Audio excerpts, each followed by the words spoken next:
ഈ ഒരു black dress നിങ്ങൾ മറന്നിട്ടുണ്ടാവും എനിക്ക് ഓർക്കുന്നില്ല. കാരണം അത്രയധികം നെഗറ്റീവ് കമൻസും അത്രയധികം ഡ്രസ് സെൻസ് ഇല്ല എന്ന് പറഞ്ഞൊരു ഡ്രസ്സാണിത്.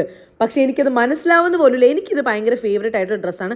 അതുകൊണ്ട് തന്നെ നമ്മൾ ഇതിട്ടിട്ടാണ് ഇന്ന് റെഡി ആവുന്നത്. ഡ്രസ്സൊക്കെ മാറി ഉടനെ തന്നെ ഞാൻ ഒരു ക്രീം തേച്ച് പിന്നെ ലിപ്സ്റ്റിക്ക് മാത്രമേ ഇടുന്നുള്ളൂ. അപ്പോഴത്തേക്കാണെങ്കിൽ എനിക്ക് താഴേക്ക് പോകേണ്ട ഒരു ആവശ്യം വന്നു. അഞ്ചിനാണെങ്കിൽ ഇത് ഇപ്പം എത്തുമെന്ന് പറഞ്ഞ എൻ്റെ ഫോൺ വിളിച്ചു. താഴത്തെ വെയിൽ സഹിക്കാൻ പറ്റാണ്ട് വേർത്ത് കുളിക്കാൻ തുടങ്ങിയപ്പോൾ ഞാൻ അവളോട് പറഞ്ഞു, ഞാൻ ഇപ്പം വരാം, ഞാൻ ഒന്ന് മോളിൽ പോയി മുഖം ഒന്ന് റെഡിയാക്കട്ടെ. നേരെ വന്നിട്ട് ഞാനാണെങ്കിൽ നമ്മുടെ ഗുഡ് വൈബ്സിന്റെ അലോ മ്യൂസിലേക്ക് എടുത്ത് ഉപയോഗിക്കാം. ഇതിന്റെ ടെക്സ്ചർ തന്നെ ഭയങ്കര ഒരു ജെൽ ഫോമാറ്റ് ആണ്. അതുകൊണ്ട് തന്നെ നമ്മൾ അപ്ലൈ ചെയ്യുന്ന സമയത്ത് നമുക്കൊരു ഹെവിനെസ്സോ അതുപോലെ തന്നെ സ്വെറ്റോ ഒന്നും അനുഭവപ്പെടത്തില്ല. ഇത് ഭയങ്കര ലൈറ്റ് വെയിറ്റ് ആണ്. അത് മാത്രമല്ല 48 hours വരെ നമ്മുടെ സ്കിന്നിനെ ഇത് ഹൈഡ്രേറ്റ് ചെയ്ത് വെക്കും പോലും. ആൻഡ് ഓൾസോ ആക്നെ പ്രോൺ ആയിട്ടുള്ള സ്കിന്നൊക്കെ ഉള്ളവർക്ക് ഇത് അപ്ലൈ ചെയ്ത് കഴിഞ്ഞാൽ കുറച്ചുകൂടെ കാം ഡൗൺ ആവും നമ്മുടെ സ്കിൻ. നമ്മുടെ സ്കിന്നിന്റെ മോയ്സ്ചർ ഭയങ്കര ബാലൻസ് ഔട്ട് ചെയ്യും, ബ്രേക്ക് ഔട്ട് ഒന്നും വരാണ്ട് നോക്കുകയും ചെയ്യും. നിങ്ങൾക്ക് നോക്കുമ്പോൾ തന്നെ കാണാം ഇത് ഇടുന്ന സമയത്ത് നമ്മുടെ ഫേസിന് ഒരു എക്സ്ട്രാ ഗ്ലോവും കൂടെ നമുക്ക് കിട്ടുന്നുണ്ട്. അപ്പോൾ എന്തായാലും ഈ പ്രോഡക്റ്റ് ഒന്നെങ്കിൽ QR കോഡ് വഴി ആക്സസ് ചെയ്ത് ട്രൈ ചെയ്യാം. ഡെലിവറി ആണ് in Bangalore, Chennai and Kochi and available on purple.com.